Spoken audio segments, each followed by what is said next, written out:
दोस्तों नमस्कार। आज विजय भूषण आईपीएस दास्तान का मैं ये 63वां एपिसोड आपके समक्ष लेकर उपस्थित हुआ हूँ।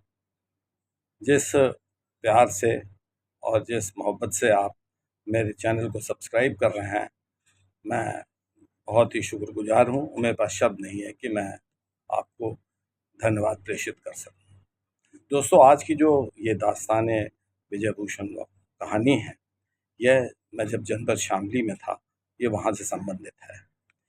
एक शाम की बात है कि मेरे पास आंध्र प्रदेश स्थित जो आईजी लॉ एंड ऑर्डर थे, उनका फ़ोन आया कि उन्होंने कहा कि हमारी पुलिस आपके यहाँ पर जा रही है और उसको आप थोड़ा-सा मदद कर दीजिए। मैंने कहा, साहब बिल्कुल आप भेजिए। और वहाँ जो है पुलिस मेरे पास वहाँ से आई।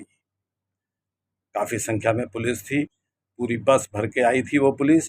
और चूँकि वो लोग ज़्यादा सब जो उनका कल्चर है, उसमें वो सांभर, इडली, डोसा, वड़ा इत्यादि खाते हैं, इसलिए वो सामान खाना बनाने का और गैस इत्यादि सारा कुछ लेकर आए थे, क्योंकि उन्हें मालूम था कि काफ़ी समय कैंप करना है। उन्होंने ये बताया कि वहाँ पर एक चेन स्नैचिंग की घटना हुई है और उसमें 3 बदमाश थे। 2 बदमाश भाग गए, आगे मोटरसाइकिल स्किड हो गई, लेकिन जो जो स्किड होने के उपरांत भी जो है वो 2 भागने में सफल है और एक को वहाँ की पब्लिक ने पकड़ लिया। पूछताछ में प्रथम दृष्टया उसने बताया कि वह उत्तर प्रदेश का रहने वाला है और जनपद है शामली। उसको मैंने इंटरोगेट किया और क्योंकि वो पुलिस रिमांड पे उसको 15 दिन के लिए लेकर आए थे।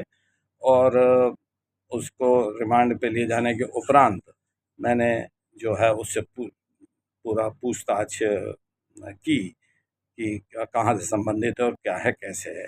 कई ऐसे आश्चर्यजनक बातें निकल कर सामने आई, जिसमें कि एक गांव वहाँ पर था, बावरियाँ का, जो कि पूरा गांव ही आंध्र प्रदेश, कर्नाटका और साउथ इंडियन ऐसे जो बड़े मंदिर थे, वहाँ पर जाता था।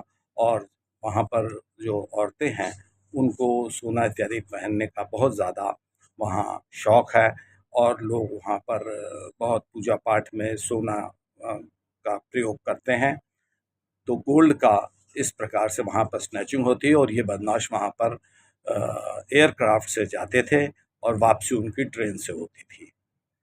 उसने बताया कि साहब ये पर्टिकुलर एक प्लेस को वहाँ पर गए, तो वहाँ पर वो जो गांव था, वो गांव के लगभग आधे से ज़्यादा मकान खाली थे और पता लगा वो सब के सब जो है वहाँ पर विभिन्न साउथ इंडियन विभिन्न स्टेट में गए हुए हैं, जिसमें मीनाक्षी मंदिर बहुत ही प्रमुख था। वहाँ पर जो है उनका जाना पाया गया है। खैर, इतना मेरे लिए बहुत ज़्यादा इन्फॉर्मेशन थी। मैंने उस इन्फॉर्मेशन को डेवलप करके अपनी पुलिस के पूरे सहयोग से जितने भी लोग वहाँ पर सस्पेक्टेड थे, उन सबको ला के मैंने 3 दिन लगातार उनको बैठा के पूछताछ करी। और पूछताछ करने के बाद जो सर्च वारंट लिया कोर्ट में जा कर के और सर्च किया, तो आपको जान के आश्चर्य होगा कि वहाँ पर लगभग 8 किलो मुझे जो ज्वेलरी मिली, जो कि प्योर गोल्ड की थी। वो वहाँ पर स्नैचिंग करते थे और स्नैचिंग करके जब थोड़ा उनके पास सामान हो जाता था, किलो 1.5 किलो गोल्ड, वो तुरंत ट्रेन अपना पकड़ के वापस आ जाते थे और फिर यहाँ से टिकट बनवा के हवाई जहाज़ से जाया करते थे। इस तरह से उनकी मोडस ऑपरेंडाई थी। और गाँव में सारे ही घर पक्के थे और 3-3, 4-4 मंजिल के बने हुए थे।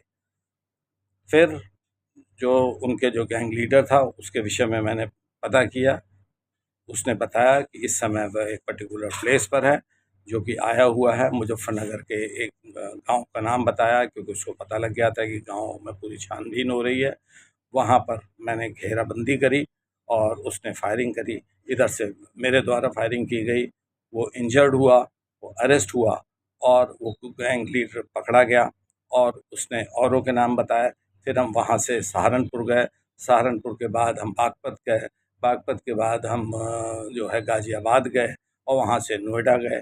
तो यहाँ पर गैंग से एसोसिएटेड जितने लोग थे वो, और वहाँ पर साउथ इंडिया में जितने लोग यहाँ से गए थे उन लोगों को वहाँ की पुलिस को सारी इन्फॉर्मेशन बताते हुए ये कि ये पर्टिकुलर लोग और उनके घर से उनकी फ़ोटोग्राफ्स और सारा कुछ इकट्ठा करके मैंने सब उनको वहाँ की पुलिस को दिया। वहाँ के आईजी लॉ एंड ऑर्डर से संपर्क बनाया, वहाँ के डीजीपी से भी इवन मैंने जो है रिक्वेस्ट करी कि इन सबको ये पर्टिकुलर जो प्लेसेस हैं वहाँ पर से नैप कर लिया जाए।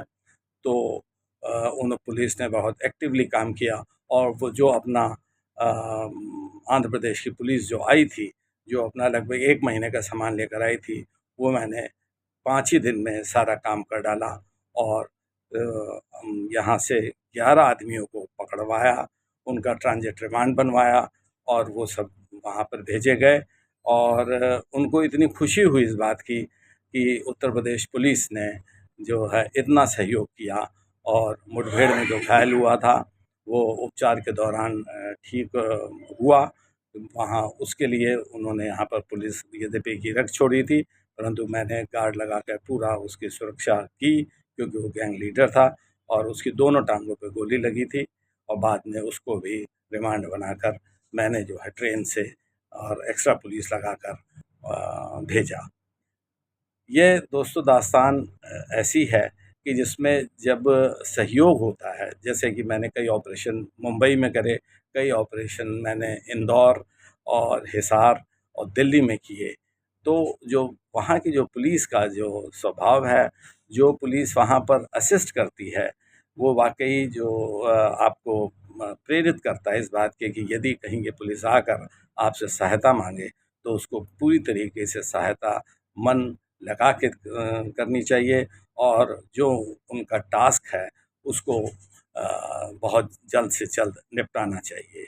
क्योंकि एक बार एक ऐसी ही घटना जो है बेंगलुरु में हुई थी, जहाँ पर एक विधायक जी की काफ़ी समय पहले की बात है, पिस्टल छीनी गई थी और उनके वो सिटिंग एमएलए थे, उनकी हत्या भी हुई थी। और उनका जो एसोसिएशन था बदमाशों का, वो भरतपुर से निकल कर आया। पुलिस ने मेरे से आके असिस्टेंस मांगी, मैंने जाके पूरा गांव वहाँ पर हम लोग गए राजस्थान पुलिस ने अनुमति प्राप्त करी, भरतपुर जाके वहाँ पर गांव की घेराबंदी करी, पिस्टल बरामद की, एक्यूज़ को पकड़ा और उसका भी ट्रांजिट रिमांड बनवा के भेजा था। तो वो जो साउथ इंडियन पुलिस थी, वो मेरे को हर तरीके से जानने लगी थी और मैं वहाँ काफ़ी फेमस हो गया कि वहाँ एक अफ़सर ऐसा है जो कि पूरी तरीके से हमारे जो भी रिक्वेस्ट होती है उस पे कंसंट्रेट करता है और कार्रवाई करता है। तो दोस्तों, ये 63वां एपिसोड यहाँ पर मैं समाप्त करता हूँ और 64वें एपिसोड के साथ बहुत जल्द आपके समक्ष उपस्थित होऊँगा और इस आशय के साथ कि आप सब्सक्राइब करते रहें और इसको लाइक करते रहें।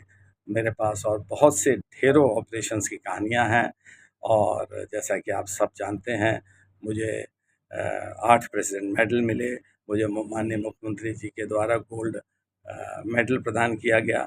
मेरे अभी कई केसेस जो हैं भारत सरकार जाने की लाइन में लगे हैं, देखिए उनमें क्या सफलता मिल पाती है या नहीं, पर प्रयासरत मैं रहूँगा और इसी के साथ मैं आपसे विदा लेता हूँ।